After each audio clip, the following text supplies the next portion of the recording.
Hello, Sister Ella here, and the restrictions are easing a little bit, and we'll be able to get back to church again, get back to Mass on Sundays. That's wonderful.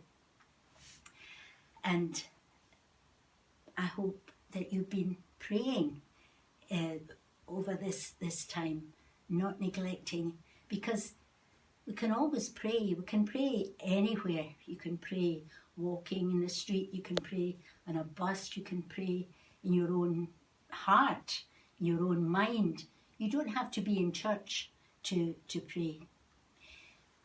I'd like to make a suggestion about something that we hear quite often, a remark that we hear quite often.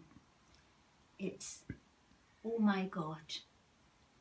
You hear it so often. You hear it when people are being interviewed on the radio, you hear it on television, you hear it in the street, in the shops, on transport. And it's not only adults, you hear quite young children even using that, "Oh my God." And I hope it is a prayer. In some cases, I'm sure it is. But in many cases, it's probably from people who, if you ask them if they believed in God, they might even say no, they don't, and yet they use this expression. So I make a suggestion. When you hear that, "Oh my God," you turn it into a prayer. How do you do that? Well, if you hear, "Oh my God," just say, "Please bless that person."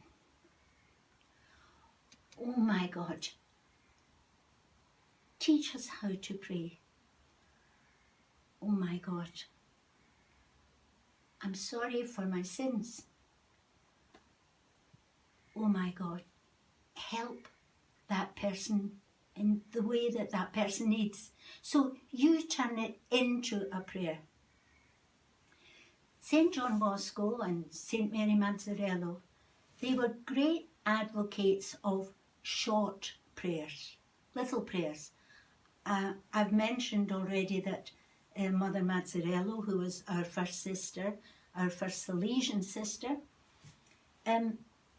she would look towards the church. She was working in the fields, working very, very hard in the vineyards, and picking the grapes or whatever she had to do.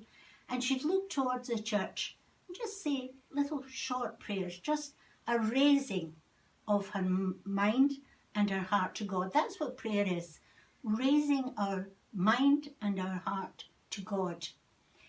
And Don Bosco, who worked with poor boys, some of these boys, that, I mean, they couldn't read or write, or he taught them, and he got them into jobs, he helped them in every way, but he taught them to pray, but not great long prayers, because they couldn't have handled that. I mean, who of us can?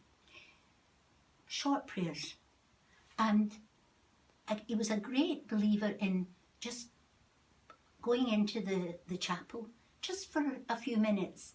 You might not be able to do that, but you can also go to the chapel. You can always go to the chapel within your own heart, within your own mind, and just think of our blessed Lord and offer a prayer. You can even say, "Oh my God," but be sure to say, "I love you very much."